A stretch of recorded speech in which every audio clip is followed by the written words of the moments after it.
Welcome students, कैसे हैं आप सभी लोग। आपका अपने चैनल क्विक स्मार्ट टिप्स में बहुत बहुत स्वागत है। और जैसा कि हम रीड साइंस की तैयारी कर रहे हैं, जिसमें ऑलमोस्ट हमारा सिलेबस जो है वो ख़त्म होने वाला है। सिर्फ 2 क्लास रह गई हैं। एक आज की क्लास जिसमें हम कंप्यूटर पढ़ लेंगे, क्योंकि आपको पता ही होगा रीड साइंस में एक क्वेश्चन पक्का कंप्यूटर से आना ही आना है। और वो आपका ये चैप्टर नंबर 13 जो राजस्थान की बुक है क्लास 7th की, उसमें दिया है और आपको ये पढ़ना है। एक बार मैं अच्छे से आपको इसको समझा देती हूँ ताकि आप वहाँ से भी इसको अच्छे से पढ़ लें। और यहाँ से पक्का रीड साइंस में एक क्वेश्चन आपका आना ही आना है। और उसके बाद हमारा एक टॉपिक और रह जाएगा बस रिप्रोडक्शन वाला, और इसी के साथ जो हमारी पूरी साइंस है रीड की वो ख़त्म हो जाएगी। और फिर आप अपने नोट से अच्छे से अपनी प्रिपरेशन करेंगे। प्रैक्टिस सेट मैं आपको करा दूँगी। आज की क्लास में जो हम पढ़ने वाले हैं, कंप्यूटर पढ़ेंगे। इसमें देखेंगे कंप्यूटर क्या है, इसके मेन पार्ट्स क्या हैं। बेसिकली जो क्वेश्चन बनता है वो बनता है इनपुट और आउटपुट डिवाइस से। और साथ में हम देखेंगे कंप्यूटर की क्या क्या प्रॉपर्टीज़ हैं। तो ये सारा सेक्शन आज की क्लास में हम कंप्लीट करेंगे। कंप्यूटर को हमें इंग्लिश में ही देखना है, क्योंकि यहाँ कंप्यूटर में जितनी भी वर्ड्स होते हैं वो इंग्लिश में ही ज़्यादा बेटर समझ में आते हैं। देखिए कंप्यूटर क्या होता है, एक क्वेश्चन आ जाएगा व्हाट इज़ कंप्यूटर, 4 ऑप्शन आपको दे देगा और सीधा वो एक मीनिंगफुल जो ऑप्शन होगा वो यही होगा, computer is a device which convert data into meaningful information. कोई भी डेटा है जैसे XYZ, ये यहाँ पर बोल रहे हैं कि एक स्टूडेंट है, उसके नाम, उसका जो जेंडर है, उसके पापा का नाम, ये सब बहुत सारी चीज़ें अगर एक स्टूडेंट की हैं तो वो सिंपली डेटा है। लेकिन अब उस डेटा में से मुझे उस बच्चे के एग्जामिनेशन रिजल्ट निकालना है, सेपरेट मार्क्स बताने हैं, उसको पूरा अलग करना है। तो वो क्या होगा, उस डेटा में से मैंने अपनी मीनिंगफुल इन्फॉर्मेशन निकाल ली। तो ये किसने किया, ये कंप्यूटर ने किया। तो कंप्यूटर क्या है, जो डेटा को कन्वर्ट कर देता है किसमें, जो हमारे काम की इन्फॉर्मेशन है, मीनिंगफुल इन्फॉर्मेशन में। तो ये चीज़ आपको याद रखनी है। Computer receive data as input, ये डेटा को इनपुट की फॉर्म में लेता है और उसको स्टोर करता है, जहाँ पर इसकी प्रोसेसिंग होती है, जितना भी फंक्शन करना होता है।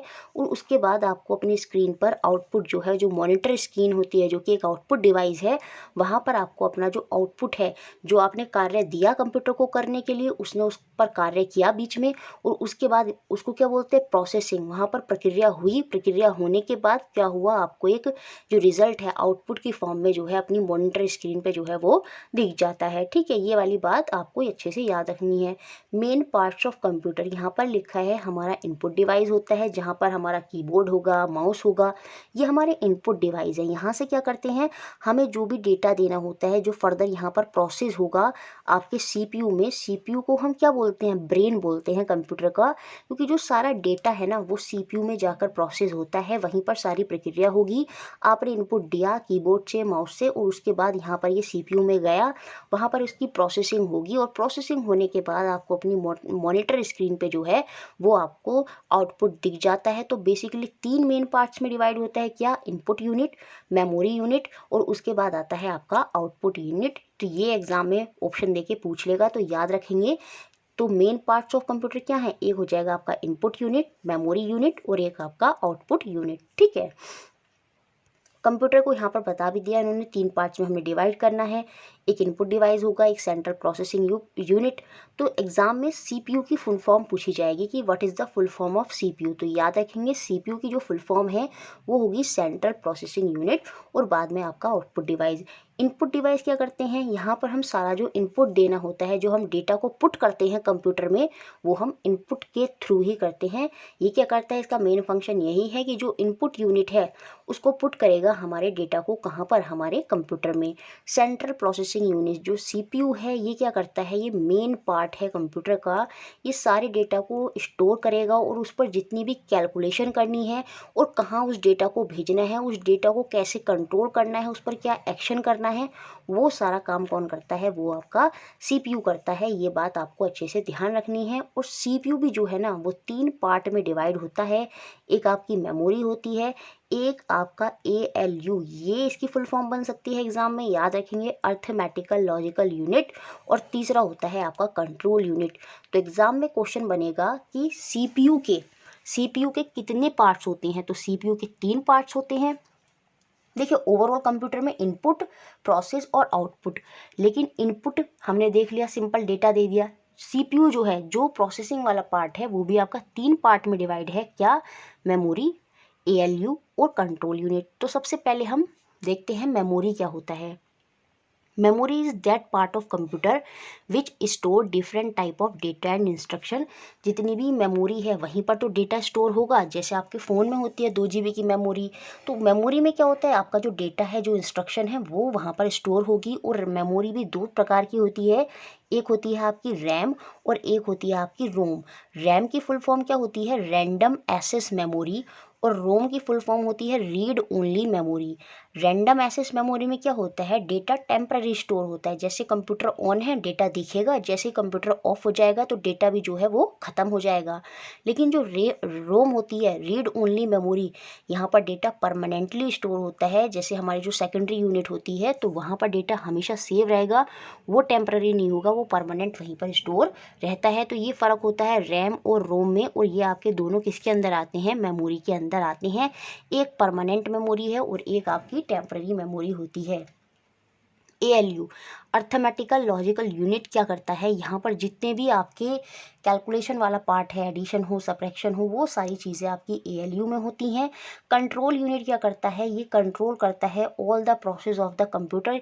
जितना भी प्रोसेस होना है और वो किस तरीके से होगा, उसको कंट्रोल कौन करेगा, वो आपका कंट्रोल डिवाइस करेगा। तो ये तीनों पॉइंट अच्छे से आपको याद रखने हैं।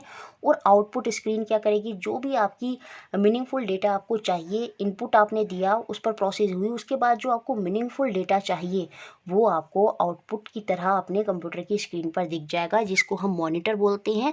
तो मॉनिटर भी आपका एक आउटपुट डिवाइस होता है।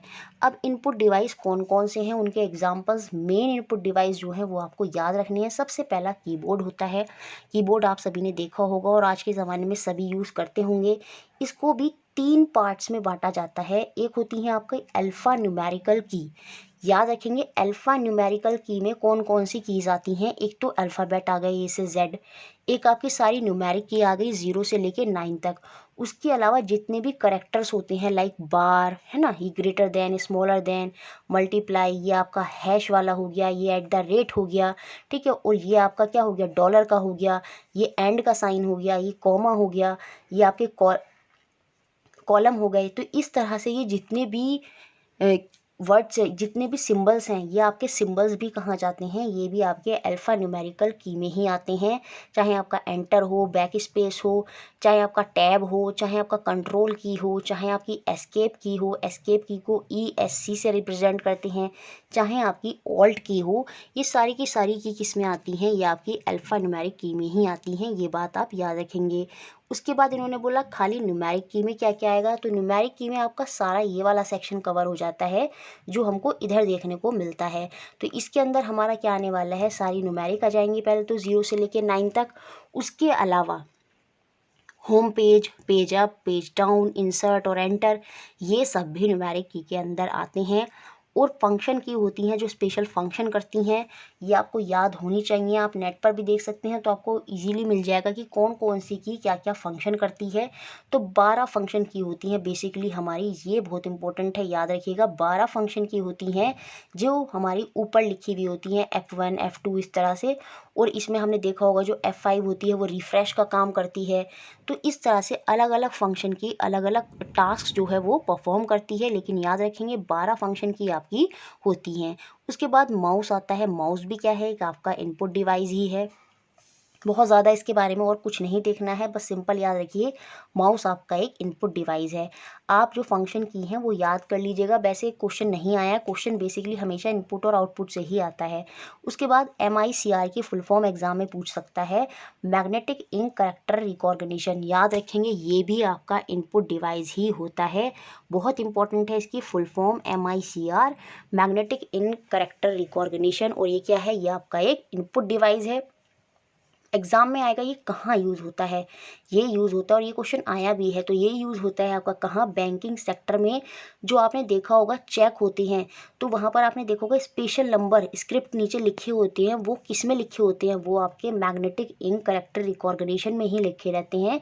In this technique script is made to emerge by the use of special character that comes out of special typewriter that use ink that has magnetic material mixed in it, it is use to check the factuality of the record. ये record को check करने के लिए कि वो सही है या नहीं, उसमें एक स्पेशल टाइप की क्या होती है, मैग्नेटिक मटेरियल होता है जो बेसिकली चेक को चेक करता है। जो बैंक में होते हैं तो वो आपके मैग्नेटिक इंक करेक्टर रिकॉग्निशन होता है। तो वो यहाँ पर जो है ये आप बिल्कुल अच्छे से याद रखेंगे। उसके बाद देखिए ऑप्टिकल करेक्टर रिकॉग्निशन, OCR, पहले तो इसकी फुल फॉर्म पूछी जाएगी। आपने देखा होगा जो बार कोड को रीड करता है वो जो मशीन होती है वो आपकी OCR ही होती है, ऑप्टिकल करेक्टर रिकॉग्निशन। और ये क्या करती है, यहाँ पर जो जो लिखा है कि पॉइंट आपको पता होना चाहिए, वेरी हाई स्पीड रीडिंग होती है, 300 पेज पर घंटे में ये प्रिंट कर सकती है, टाइप्ड और hand written letter with optical और laser scanner. This technique is mostly used for those instruction where large number of bills are made. तो ये बड़ी आसानी से उनको स्कैन कर लेती है, उनको उस इनपुट को अपने अंदर ले लेती है। तो ये जो ऑप्टिकल करेक्टर रिकॉग्निशन होती है ये भी क्या होती है, ये आपकी इनपुट डिवाइस की तरह ही काम करती है, ये बात आपको याद रखनी है। उसके बाद आता है OMR। आपने अपनी OMR शीट फिल करी होंगी तो याद रखेंगे, ऐसे उसको रीड करने के लिए एक मशीन होती है OMR, ऑप्टिकल मार्क रीडिंग। वो स्पेशली क्या करती है, स्पेशल कॉलम को रीड कर लेती है। और ये भी क्या होती है, एक बहुत ही इंपॉर्टेंट मशीन होती है आपकी। इसके बारे में आप पढ़ सकते हैं, बहुत ज़्यादा नहीं पढ़ना है, सिंपली ये याद रखना है ये आपकी इनपुट डिवाइस है। उसके बाद बच्चे कंफ्यूज हो जाते हैं स्कैनर में। स्कैनर आपको याद रखना है, इसमें हम क्या होता है, पेपर इसको स्कैन करने के लिए दिया और उसके बाद वो मॉनिटर पे दिखाई देगा। तो लेकिन हमने क्या करा, स्कैनर में इनपुट दिया और वो इनपुट करने के बाद आउटपुट जो है वो आपको मॉनिटर में दिखेगा। तो स्कैनर में तो इनपुट दिया जाता है, तो स्कैनर भी क्या होता है, वो आपका एक इनपुट डिवाइस होता है जिसमें ज़ीरॉक्स कॉपी जो है वो हमें अपनी डॉक्यूमेंट की कंप्यूटर स्क्रीन पर दिख जाती है। ये बात अच्छे से याद रखनी है। स्कैनर भी आपका इनपुट डिवाइस है, टच स्क्रीन आपका इनपुट डिवाइस है, माइक्रोफोन और जो वेब कैमरा हैं ये सब भी आपके इनपुट डिवाइस ही होते हैं। तो सारे के सारे इनपुट डिवाइस के नेम आपको याद होने चाहिए कि कौन कौन से इनपुट डिवाइस है हमारे। माउस हमारा इनपुट डिवाइस है, मैग्नेटिक इंक करेक्टर रिकॉग्निशन हमारा इनपुट डिवाइस है, ऑप्टिकल करेक्टर रिकॉग्निशन हमारा इनपुट डिवाइस है, OMR जो है ऑप्टिकल मार्क रीडिंग जो है वो हमारा इनपुट डिवाइस है, scanner, touch screen, microphone, web camera, सारे के सारे हमारे इनपुट डिवाइस हैं। उसके बाद आते हैं हमारे आउटपुट डिवाइस। बेसिकली आपको सारे आउटपुट डिवाइस के नेम याद होने चाहिए। मॉनिटर आपका एक जो स्क्रीन है, डिस्प्ले स्क्रीन है, वो आपकी आउटपुट डिवाइस है। प्रिंटर, प्लॉटर और स्पीकर सारे के सारे आपके आउटपुट डिवाइस होते हैं। इसकी स्पीकर भी याद रखेंगे क्योंकि उसमें क्या होता है, गाना आपको सुनाई दे रहा है वो आपको आउटपुट की तरह मिलता है, तो स्पीकर भी आपका आउटपुट डिवाइस है। या आप दिमाग लगाकर सोचेंगे कि कौन सा इनपुट है, जहाँ पर आप इनपुट दे रहे हैं मिल कुछ नहीं रहा लेकिन आप कंप्यूटर को कुछ दे रहे हैं, वो इनपुट डिवाइस है। और जहाँ पर आपको बदले में कोई चीज़ मिल रही है, कोई मतलब आउटपुट आपको देखने को मिल रहा है, वो आपके आउटपुट डिवाइस के अंदर आ जाएंगे। तो यहाँ पर सबसे पहले है मॉनिटर। जितना भी टास्क आप करते हैं वो आपको आपकी मॉनिटर स्क्रीन पर दिखाई देता है, जिसे हम VDU, विजुअल डिस्प्ले यूनिट बोलते हैं। VDU की फुल फॉर्म एग्जाम में पूछ सकता है, तो याद रखेंगे VDU means visual display unit. और ये आपका मेन आउटपुट डिवाइस है। जो 3 मॉनिटर स्क्रीन होती हैं अलग अलग तरह की, जो टाइम टू टाइम चेंज होती रहती हैं, हुई हैं। सबसे पहले आती थी आपकी CRT, जो आपकी कैथोड रे ट्यूब पर काम करती थी। जो पहले ज़माने के कंप्यूटर हैं जैसे डायग्राम में दिखा रखा है, तो ये कैथोड रे ट्यूब पर काम करते थे, जिन्हें हम क्या बोलते थे, CRT कंप्यूटर बोलते थे। ये बहुत बिग होते थे, बहुत सारा स्पेस ये ऑक्यूपाई करते थे, ज़्यादा इलेक्ट्रिसिटी ये कंज्यूम करते थे और आजकल इनको रेयरली कहीं कहीं पर यूज़ किया जाता है, अदरवाइज़ इनका यूज़ ख़त्म हो गया है। उसके बाद आए हैं आपके LED की फुल फॉर्म पता होनी चाहिए, लिक्विड क्रिस्टल डिस्प्ले, है ना। और जैसे आप देख सकते हैं ये, और बेसिकली कॉमनली आज यही यूज़ होती हैं। ये लाइट वेट होती है, लेस स्पेस लेते हैं और ये लो इलेक्ट्रिसिटी को भी कंज्यूम करते हैं। आपके LCD, लिक्विड क्रिस्टल डिस्प्ले, ये आप अच्छे से याद रखेंगे। उसके बाद जो बहुत बढ़िया क्वालिटी के होते हैं वो होते हैं आपके LED क्या होते हैं, वेरी गुड पिक्चर क्वालिटी होगी, लो इलेक्ट्रिक कंजम्पशन यहाँ पर होगा। इनका जो मॉनिटर है इज़ मोस्ट प्रिफर्ड चॉइस, ये बहुत बढ़िया स्क्रीन का मॉनिटर इनका होगा। ये किस टेक्निक पर वह कार्य करते हैं, लाइट एमिटिंग डायोड जो होता है वो इनके अंदर होता है, तो ये उसी टेक्निक पर काम करते हैं। तो तीनों की फुल फॉर्म, CRT की क्या है, कैथोड रे ट्यूब, LCD की क्या है, लिक्विड क्रिस्टल डिस्प्ले, और LED की फुल फॉर्म क्या है, लाइट एमिटिंग डायोड। तो ये आपको बहुत अच्छे से पता होनी चाहिए, ये एग्जाम में पूछी जा सकती हैं। उसके बाद क्या है, प्रिंटर। प्रिंटर भी एक आपका आउटपुट डिवाइस है जो हमें हार्ड कॉपी देता है। क्या देता है, हार्ड कॉपी। हार्ड कॉपी होती है और सॉफ्ट कॉपी होती है। हार्ड कॉपी क्या होती है, जिसको आप अपने हाथ से छू सकते हैं। सॉफ्ट कॉपी वो होगी जो आपकी PDF फाइल है, वो आपके फ़ोन में है या कंप्यूटर में है, तो वो सॉफ्ट कॉपी है। और हार्ड कॉपी नॉर्मली जो आपके पास आप खुद से नोट बना रहे हैं वो आपकी हैंड रिटन है, हैंड कॉपी है। तो ठीक है, प्रिंटर क्या होता है, आपको एक हैंड कॉपी दे देता है। और जो बेसिकली प्रिंटर है वो आपके लेज़र, इंकजेट, डॉट मैट्रिक्स और लाइन प्रिंटर होते हैं। दिखते हैं चलिए क्या क्या होते हैं। तो लेज़र प्रिंटर क्या होते हैं, सबसे पहले हम देखते हैं। ये हाई क्वालिटी प्रिंटर होते हैं जो आपके लेज़र टेक्निक पर वर्क करते हैं। यहाँ पर आपको लेज़र की फुल फॉर्म पता होनी चाहिए। लेज़र की फुल फॉर्म क्या होती है, light amplification by simulation emission for radiation. यही इसकी फुल फॉर्म होती है, light amplification simulation emission for radiation. ये इंपॉर्टेंट है, इसकी फुल फॉर्म लेज़र की आपको पता होनी चाहिए। इनकी स्पीड बहुत हाई होती है, और याद रखेंगे जो इनकी स्पीड होती है प्रिंटिंग, वो किस में मेज़र होती है, वो DPI में मेज़र होती है, डॉट पर इंच में। बहुत इंपॉर्टेंट है ये पॉइंट, जो इनकी स्पीड है वो किस में होती है, डॉट पर इंच में होती है। फिर आते हैं आपके इंकजेट प्रिंटर। इनकी क्वालिटी इन लेज़र से कम होती है, और इनमें जो इमेज होती है उसकी क्वालिटी भी लो होती है as compare to laser printer. और यहाँ पर जो लेज़र प्रिंटर हैं वो बेस्ट होते हैं। और उसके बाद सेकंड नंबर पर जो बेसिकली हमें हमारे घर पर देखने को मिलते हैं वो आपके इंकजेट प्रिंटर ही होते हैं, जिसमें इंक लगा देते हैं और इंक का यूज़ करते हुए जो इंस्ट्रक्शन या डेटा है वो आपको प्रिंट करके हार्ड कॉपी में मिल जाता है। तो यहाँ पर यही लिखा है, इनकी जो क्वालिटी है वो थोड़ी कम होती है एज़ कम्पेयर टू लेज़र, लेकिन जो घर में यूज़ करते हैं वो इंकजेट प्रिंटर ही आपको देखने को मिलते हैं।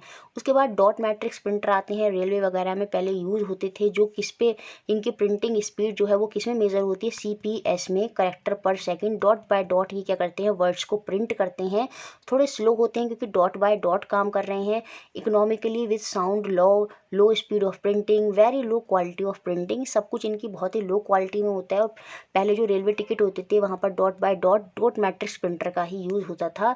और याद रखेंगे जो इनकी प्रिंटिंग स्पीड है वो किस में मेज़र होती है, वो CPS में, करेक्टर पर सेकंड में मेज़र होती है। जैसे लेज़र की DPI में डॉट पर इंच में होती है, इनकी करेक्टर पर सेकंड में होती है। उसके बाद आते हैं प्लॉटर। याद रखेंगे प्लॉटर, बड़े बड़े डिज़ाइंस को प्रिंट कराने के लिए किसका यूज़ करा जाता है, वो आपका प्लॉटर का यूज़ होता है। जैसे डायग्राम में लिखा भी है, like printer plotter is another type of output device, it is use for printing the huge map और इमेज ऑन पेपर। तो ये क्वेश्चन बनेगा एग्जाम में, what is use for printing the huge map और इमेज ऑन पेपर। तो 4 option दे देगा, तो वहाँ पर आप टिक करेंगे क्या, प्लॉटर जो होता है वो इसी के लिए यूज़ होता है। स्पीकर, स्पीकर भी आपके आउटपुट डिवाइस होते हैं, इसमें कुछ ज़्यादा और बताने की ज़रूरत नहीं है।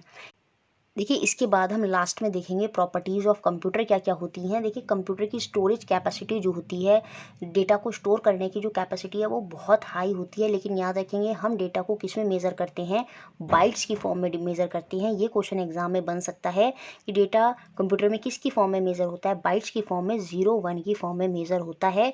और कुछ इंपॉर्टेंट पॉइंट्स हैं जो आपको याद रखने हैं, वो ये हैं कि एक बाइट में कितने बिट होते हैं, एक बाइट में आपके 8 बिट होते हैं। ये बहुत इंपॉर्टेंट पॉइंट है, ये आपको अच्छे से पता होना चाहिए।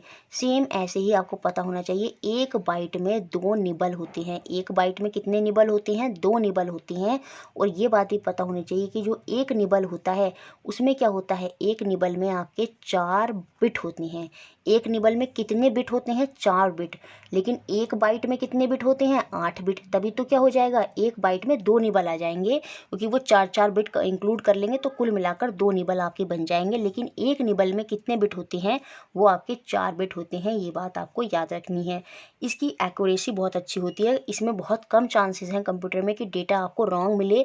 अगर आपने 2+2 करा है तो वो हमेशा 4 आएगा, एग्जाम्पल के लिए बोल रहे हैं, तो इसमें एरर के चांसेस बहुत कम होते हैं। तो इसकी एक्यूरेसी जो है वो बहुत ही हाई होती है।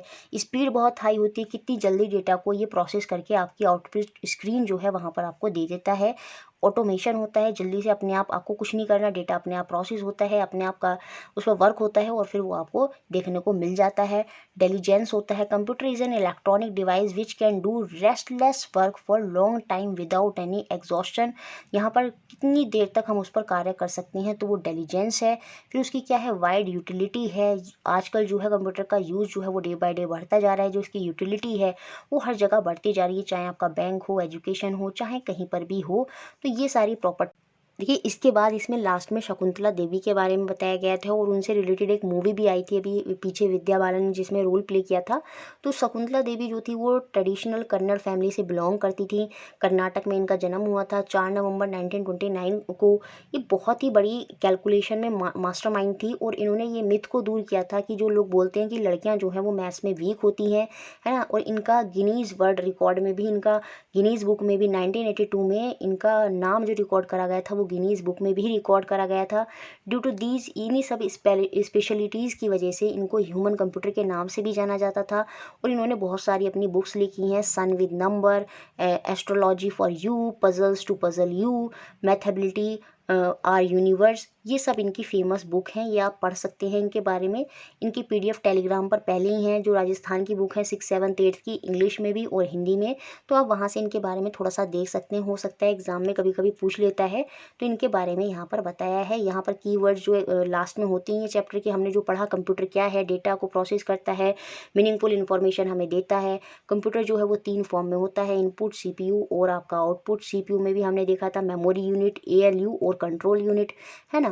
और उसके बाद हमने सारे इनपुट डिवाइस देखे, हमारे आउटपुट डिवाइस देखे, keyboard, mouse, magnetic ink character recognition, MICR, ये फुल फॉर्म याद रखेंगे, OCR optical character recognition, OMR optical mark reading scanner, touch screen, ये सब इनपुट हैं। कुछ आउटपुट डिवाइस हैं। और यहाँ पर इसकी प्रॉपर्टीज़ बताई थी कि कंप्यूटर की क्या क्या प्रॉपर्टीज़ होती हैं। एक्सरसाइज में 3 क्वेश्चन है, हम देख लेते हैं, बहुत ही सिंपल है। और यहाँ से क्वेश्चन आप यकीन नहीं करेंगे रीट में बना है। विच device is not an output device, यहाँ पर कौन सा आउटपुट डिवाइस नहीं है। देखिए, मॉनिटर जो होता है वो आपका आउटपुट डिवाइस है, प्रिंटर जो है वो भी आउटपुट डिवाइस है, कीबोर्ड जो है वो हमने पढ़ा है वो हमारा इनपुट डिवाइस है।